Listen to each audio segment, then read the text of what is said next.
అంగన్వాడీలకు అందించి పోషకాహారం సక్రమంగా అందించాలని ఎమ్మెల్యే అమిలినేని అన్నారు. ఎమ్మెల్యే సురేంద్రబాబు మాట్లాడుతూ జగన్ రెడ్డి ఇక పాయలస్కే పరిమితమని వైసీపీపై ఎమ్మెల్యే సంచలన వ్యాఖ్యలు చేశారు. కోటి సంతకాల్లో జగన్ సంతకం ఉందో లేదో ముందుగా చూడాలన్నారు. ముఖ్యమంత్రి చంద్రబాబు, డిప్యూటీ సీఎం పవన్ కళ్యాణ్, మంత్రి లోకేష్ ఒకే స్టేజ్పై ఉంటే ఉద్యోగుల జీవితాల్లో వెలుగులు వస్తాయన్నారు.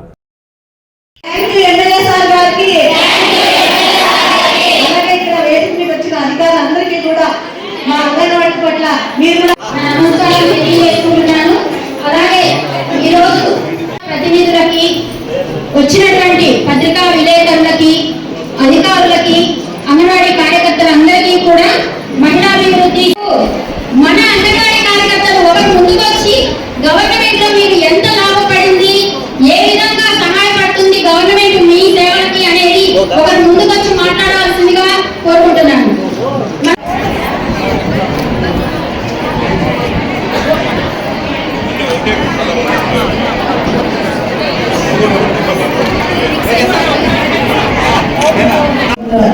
మన ఎమ్మెల్యే సార్కి ముఖ్యంగా మా అంగన్వాడీ తరఫున మరీ పెద్దగా కృతజ్ఞతలు చెప్పాలనుకున్నది మరోసారి మేము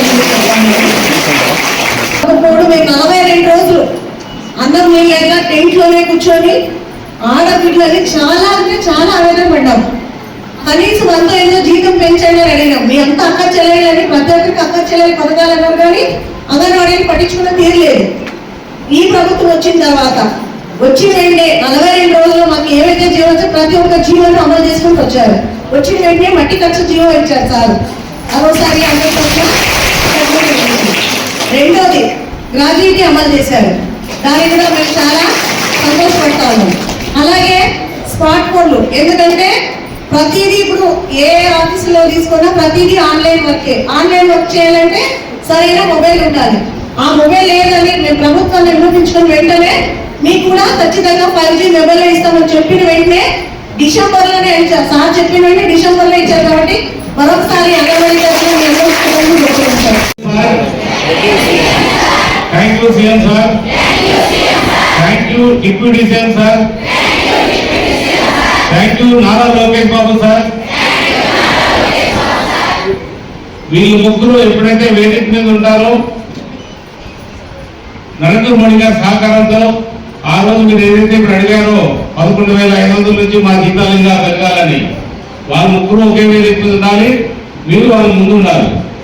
ఎందుకంటే నిన్ననే చూసారు కానిస్టేబుల్ది 4,500 రూపాయల జీతం వస్తుందంటే ఆ ఇద్దరు మహానుభావులు స్టేజ్ మీద నుండి 4,500 సరిపోదంటే ఒకేసారి 12,000 రూపాయలు వాళ్ళు జీతం పెంచారంటే వాళ్ళ గొప్ప మనసును మనం కూడా అర్థం చేసుకోవాలి. అలాంటి వ్యక్తుల మధ్యలో మనం పరిపాలన సాగిస్తున్నాం. గొప్ప వ్యక్తుల మధ్యలో నాకు ఈ అవకాశం రావడం కూడా చాలా గొప్ప విషయం. ఎప్పుడు ఏ గ్రామానికి వెళ్ళినా కూడా మీరు నన్ను స్వాగతిస్తూ దండలు పెట్టుకొని మీ అంగన్వాడీకి సంబంధించి స్వాగతం పలకడం కూడా నేను చాలా గర్వంగా కూడా ఫీల్ అవుతున్నా. ఎందుకంటే మీ కష్టం అందరికీ తెలిసిన కష్టమే. ఎక్కడ పోయినా కూడా మీరు ఉండాలి. మీకు బస్సు సౌకర్యమా లేదా పిల్లలు ఉన్నారా ఇంకోటనే కాదు, మీరు చేయాల్సిన బాధ్యత మీ పైన చాలా ఉంటుంది. కాబట్టి ఖచ్చితంగా నిర్వహించాల్సిన బాధ్యత కూడా అంతే ఉంటుంది. ఏదేమైనా కూడా మీరు చేస్తున్న సేవ బాగా చేస్తున్నారు, కానీ కొంతమంది అటు ఇటు దాన్ని దుర్వినియోగం చేస్తున్నారనేది నా దృష్టికి వచ్చింది. అలాంటి వాళ్ళు కూడా మానుకొని, ఎందుకంటే మీ భవిష్యత్తు మీ కుటుంబాల పైన ఉంటుంది. మీకు ఏదైనా నష్టం జరిగితే మీ కుటుంబాలన్నీ కూడా ఇబ్బందులు పడతాయి. అలాంటి నష్టం జరుపుకోకుండా బాగుండి ఏదైతే మీకు ప్రభుత్వం బాధ్యతలు అప్పచెప్పిందో ఆ బాధ్యతలన్నీ కూడా సక్రమంగా నిర్వహించినప్పుడే మనం ఏదైతే ప్రజలకు అందించాల్సిన అన్ని సౌకర్యాలు కూడా అందిస్తాం. ముఖ్యంగా మన కళ్యాణదుర్గం ప్రాంతంలో చాలా వెనుకబడిన ప్రాంతం. చాలా మందికి కూడా తమిళ కూడా కొన్ని విషయాలు తెలియదు. చాలా విషయాలు తెలియజెప్పాల్సిన బాధ్యత మీ పైన ఉంటుంది. ఎందుకంటే వాళ్ళు వాళ్ళ పిల్లల భవిష్యత్తు ముందుకు తీసుకెళ్లే బాధ్యత ఎంతో ఖచ్చితంగా మీ పైన ఉంటుంది. మీరు కూడా బాగానే చేస్తున్నారు, ఇంకా బాగా చేయాల్సిన అవసరం ఉంటుంది. ఏదైతే మా ముఖ్యమంత్రి గారు ఉన్నారో నిజంగా అంత వయసులో ఇంత కష్టపడుతూ చాలా గర్వంగా ఉంది. నేను ఒక్కసారి కానిస్టేబుల్ జీతాలు పెంచుతున్నారంటే వాళ్ళ కుటుంబ సభ్యులందరిలో కూడా ఎనలేని ఆనందం వచ్చింది. అంటే ఒక్కసారిగా 4,500 ఇచ్చే జీతాన్ని ఒకేసారి 12,000తో ప్రారంభం అవుతుందంటే వాళ్ళకు రిటైర్డ్ అయ్యే లోపల ఎంత జీతం వస్తుందో ఒకసారి మనం చూసుకోవచ్చు. మీరు కూడా అంటే మీకు ఈ పెంచిన ఘనత కూడా మా ప్రభుత్వాలే, తెలుగుదేశం చంద్రబాబు నాయుడు గారిదే, కూటమి ప్రభుత్వాలే. మీరు కూడా అంతే రుణపడి ఉండాలి. నేను ఒకసారి అబ్జర్వ్ చేశాను, ఎన్నికల సమయంలో నేను కూడా అబ్జర్వ్ చేశాను. అంటే ఎందుకంటే చాలా మంది మీరు స్ట్రైక్ చేశారు, సంతోషమే.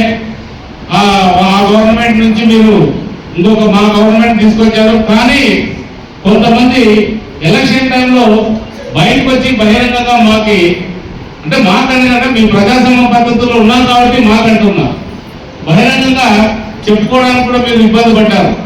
కానీ మేము అలాంటి పరిస్థితులు కాదు. మీరు వైసీపీ వాళ్ళు ఎవరన్నా ఎమ్మెల్యేలు ఉన్నా కూడా, అంటే ఎమ్మెల్యేలు 11 మంది కూడా ఇక్కడ కనపడదు కాబట్టి వాళ్ళ గురించి ఆలోచించాల్సిన విషయం లేదు. జగన్ రెడ్డి ఎప్పుడున్నా ప్యాలెస్కే పరిమితం, ఎప్పుడు కూడా వాళ్ళ చుట్టూన్న కోటరీకే పరిమితం.